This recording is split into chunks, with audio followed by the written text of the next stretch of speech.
Greetings, SJFO212 here, and today I have another forum thread that I've decided to bring you guys. Now this one is created by me, and it is titled an SMG Overhaul plus Soviet SMG buff. And in it I'd like to go over a couple of different things. So, let's start out.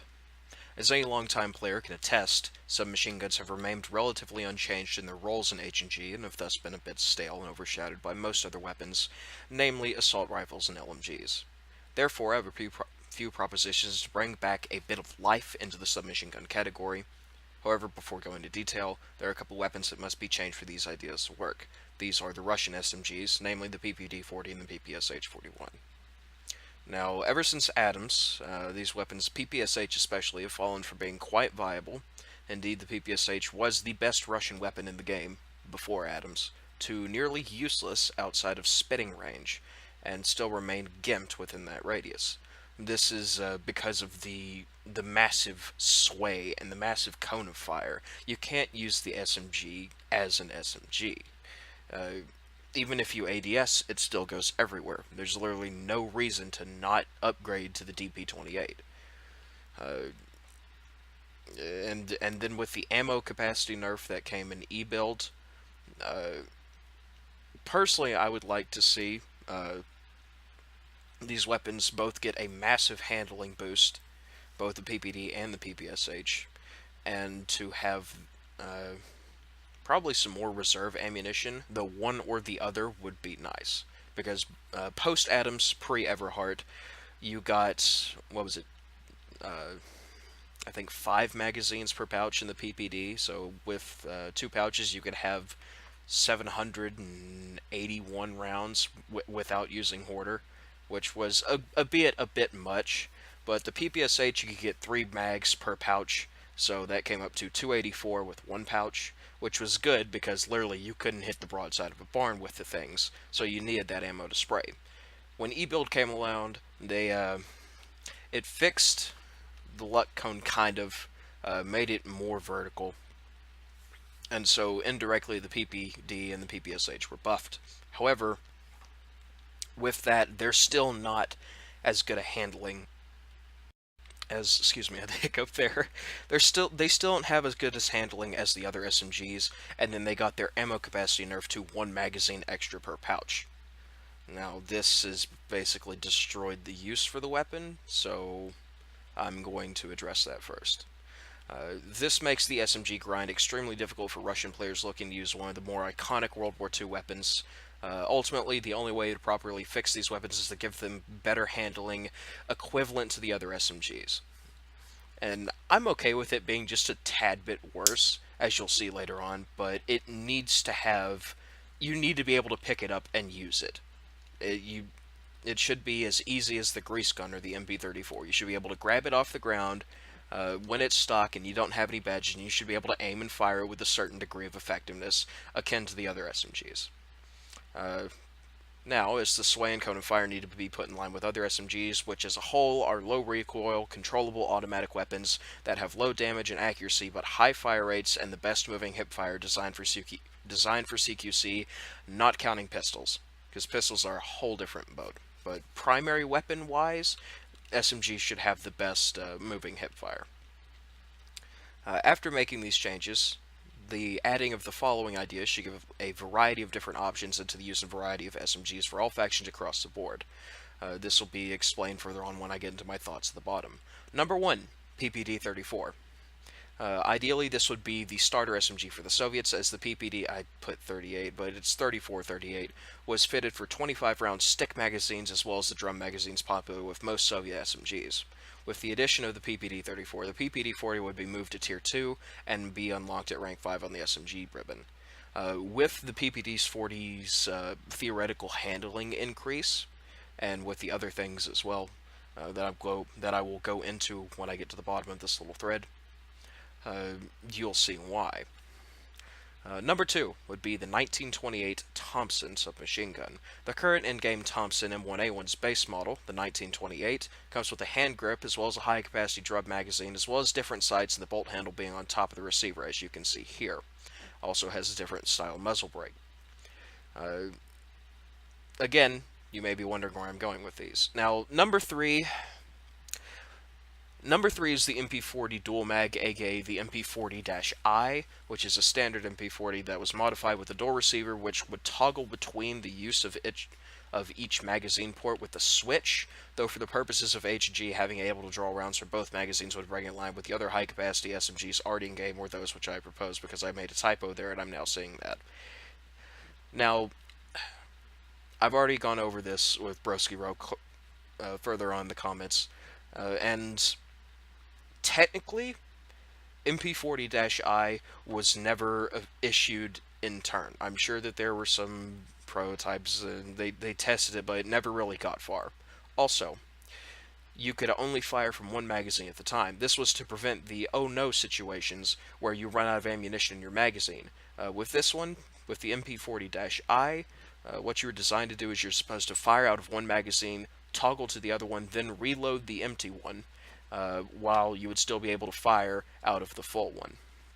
It was intended for Special Forces troops.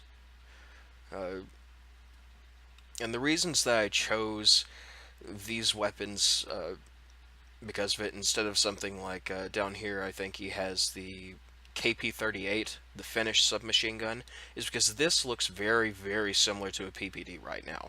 And the three weapons up here that I've decided would fit in line with my ideas of the SMG overhauls would all have different looks. You would be able to tell them off the ground if you killed a guy and he dropped his gun. You know, you would say, oh, that's a PPD-34 because it has the stick mag. Or, oh, that's a Thompson, it has the drum and the second handguard. And the MP40-I would probably like to say I wish it would have the buttstock folded out, as well as the thicker front mag, because that's the biggest defining feature. So you could say, oh, it has the buttstock folded out, which the current MP40 does not have, by the way. And the double mag is an MP40-I. The KP-38, which is what we're talking about here, it really looks like a PPD. It looks really, really similar to a PPD. And I want you to be able to tell the difference between everything. It's a problem that you already have with the M1, M2, and the M1 carbines, that if there's paratroopers and infantry in the battle, then, well, you kind of end up with the chance that you grab what you think is an M1, M2, but it happens to be just the semi-auto version. Anyways, I digress. Let's keep on going. Now, a vast majority of you may be wondering where I'm going with all these new high-capacity SMGs. My thought process is as follows, and these are the rules that the SMG overhaul would follow. Number 1, high-capacity magazine equals less total ammunition, keeping in line with the PPSH and the PPD's rules of 1 magazine per pouch. However, if this were to be increased, I would be okay with it, but with the overhaul, the only thing I could see is maybe 2 magazines per pouch. Just maybe. But 1 would be alright, because it would have the better handling and everything else akin to the other SMGs endgame. Naturally, this would mean that the 1928 Thompson and the MP40-I would both only get 1 extra magazine per pouch. For the 1928 Thompson, that's a 50-round drum. For the MP40-I, it would ideally be a 64-round double stick. I don't know how they do the reload animation on that, but that would be the amount of ammunition that you would get per pouch. Number 2, the second rule. Each starter SMG should be a reliable, low-capacity, but relatively usable and accurate weapon. With the introduction of the PPD-34, each faction's SMGs would be relatively equal at the start. You would have your grease gun for the Americans, the MP-34 for the Germans, and you would have the PPD-34 for the Russians. They would all, you'd be able, as a new player, to unlock your starter SMG, buy it, and then equip it, not really need any badges for it, and you'd still be able to use it as well as the other SMGs. Now, rule number 3. Each faction should have the option of a higher capacity SMG, with the trade-offs being lower damage and accuracy. Think PPSH versus PPS here. It's... As a whole, not counting the cone fire and the sway, the PPS can actually reach out and hit things, while the PPSH is a more close quarters weapon. Lower damage, PPS used to have the ability to 3-hit kill heavyset silver with the max damage ammo. Since then, that has been reduced now. So now you can only 3-hit kill bronze with, or actually, I take that back. You can 3-hit kill no heavyset with just the PPS. And with the stock ammo, you unfortunately have to 5-hit kill heavyset gold, unlike the MP40. And it should have probably a couple more trade-offs, probably a slightly faster rate of fire, but that's a different thread. But lower damage, PPSH does around, was it 27 damage, and the PPD does 25. Meanwhile, to the PPS is 29. Coupled with a stiffer vertical recoil and a longer reload than the other low-capacity SMGs. I don't know if you have seen any footage from the pre-Adams, especially pre-Timoshenko PPSH, but the recoil, the vertical recoil, was greater than the Thompson or the MP40, and that was its downside in exchange for the 71 round magazine, as well as the low damage and relatively low accuracy. This would mean that one now has a bit of variety in their choice of SMGs, with low-capacity SMGs being better for close to mid-range assaults, with the high-capacity weapons being better suited to mowing down a truck full of attackers which have just arrived at a friendly point, or used as a combo weapon, i.e. with a, hell, even another SMG, a rifle, or bazooka, or any other type of thing. Rule number 4, Soviet SMGs will need to be moved around the SMG ribbon once the PPD-40 and the PPSH are reworked, have their handling buffed. Ideally, the PPD-40 would be a Tier 2 SMG unlocked at SMG Assault Rank 5, as the first high-capacity SMG available to the Russian faction. PPS would then be moved down to Rank 9 to be more in line with the other Tier 2 low-capacity SMGs, and the PPSH would be unlocked at Rank 11 as the rightful king of submachine guns. As for the 1928 Thompson and the MP40-I, I propose that they also be unlocked at rank 11, as they're ideally weapons for more specialized and veteran SMG players, also to keep it in line with the PPSH. I intend that if these were to be added, the MP40-I and the Thompson, the 1928 Thompson, that they would be basically the cream of the crop. They would be the SMGs with the best capacity, with the highest capacity, and have good rate of fire, unlike the PPD-40.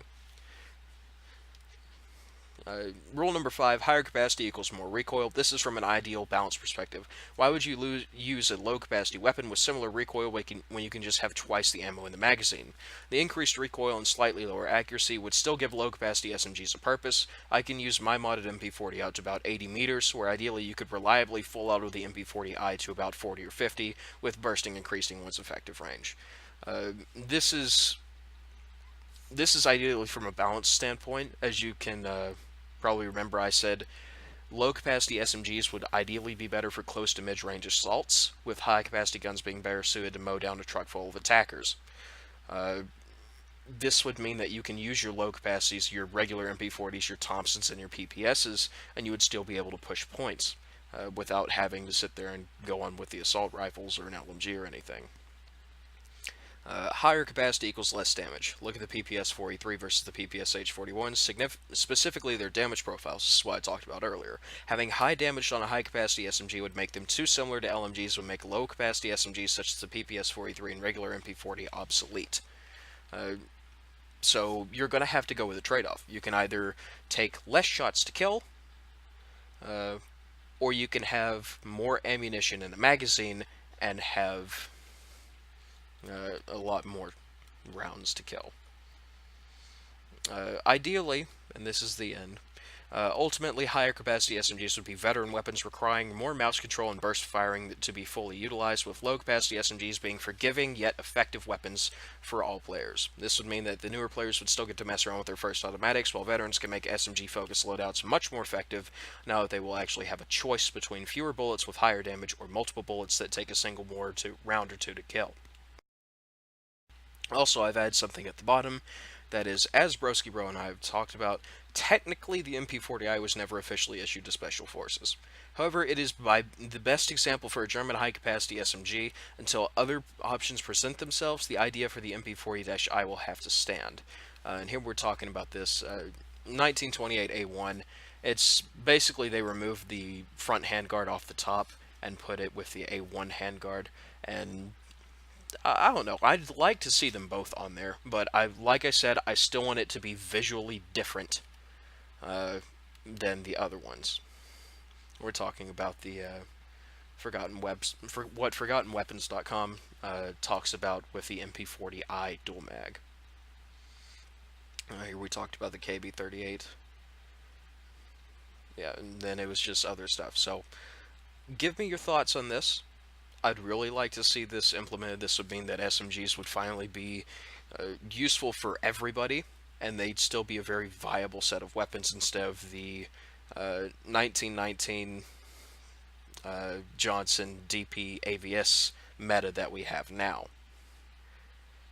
And whatever the Germans can come up with. I've personally stuck with the MP40, but MG34. But yeah, it's the LMG meta and the assault rifle meta needs to, well, needs to be kicked in the shins, and I think that this overhaul would really help out because people would be able to use hard-hitting automatics and viable submachine guns instead of just having to rely on light machine guns all the time. Anyways, of course, I'll leave a link to this thread in the description, and I welcome every kind of feedback, good, bad, even if it's just to tell me, hey, you made another typo. Because you believe I'm about to hit the edit button and edit out that stinking these wherever I found it with a K.